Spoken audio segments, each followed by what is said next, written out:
આપણી આંખ વિવેકી જવું જોઈએ, આપણું કાન વિવેકી સાંભળવું જોઈએ, આપણી જીભ વિવેકી જમવું જોઈએ, વિવેકી બોલવું જોઈએ. તો આપણે આપણા મગજને સિગ્નલ નહીં આપવાનું કે મારે મનુષ્ય ભાવમાં નથી જવાનું.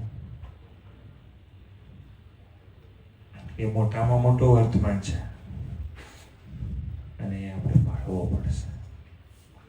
તો આપણી ગતિ એક્સપ્રેસ હાઈવે ઉપર તો આવીશું ને, તો પછી 100, 150, 200 પછી આમ પેલા ગાડીમાં જઈએ એટલે 100, 150, પછી પ્લેનમાં આમ, રેકોર્ડ તો આમાં જ ખ્યાલ આવ્યો? એ કરવાનું છે. અને એમાં તમે કોઈ નાના મોટા નથી. પ્રવીણભાઈ 50 વર્ષ થયા હોય